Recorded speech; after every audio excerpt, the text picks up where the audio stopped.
இந்த உலகத்தில் உள்ள சக மனிதர்களுடைய வெற்றிகளை கொண்டாடுறதுக்கும் அவங்கள பாராட்டுறதுக்கும் ஊக்குவிக்கிறதுக்கும் ஒரு மனிதன் இருக்கிறான் அப்படின்னா அவன் கடவுளுக்கு நிகரானவன். இரு நாடுகளுக்கு இடையே கால்பந்து போட்டி நடைபெற்று கொண்டிருக்கிறது. அரங்கம் நிரம்பி வழிகிறது.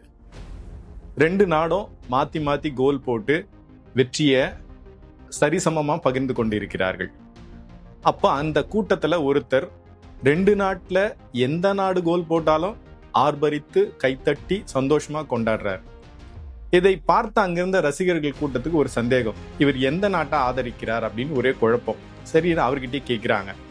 அவர் சிரிச்சுட்டே சொன்னாரு, நான் மனித குலத்திற்கு பொதுவானவன், எனக்கு நாடு அப்படிங்கிற எல்லை எனக்கு கிடையாது, மனித குலம் எங்கெல்லாம் தன்னுடைய திறமைகளை வெளிப்படுத்துகிறதோ அங்கெல்லாம் நான் இருப்பேன் அப்படின்னு சொல்லி சொல்றாரு. அது சொன்னது கடவுள் அப்படின்னு அந்த கதை முடியுது. ஆம் நண்பர்களே, சற்றே சிந்தித்து பாருங்கள். மனிதன் இனம், மொழி, கலாச்சாரம், நாடுகள் இப்படி எல்லாத்தையும் கடந்து எங்கெல்லாம் திறமைசாலிகள் இருக்கிறார்களோ அவர்களை கண்டறிந்து அவர்களை பாராட்டி அவர்களை ஊக்குவித்தால் கண்டிப்பாக இந்த மனித குலம், இந்த மனித சமுதாயம் மிகவும் மகிழ்ச்சியாகவும் அமைதியாகவும் இருக்கும். இதை புரிந்து நடந்தால் வாழ்க்கை வெற்றியும் மகிழ்ச்சியும் நிறைந்ததாக அமையும். வெற்றி பெற வாழ்த்துக்கள்.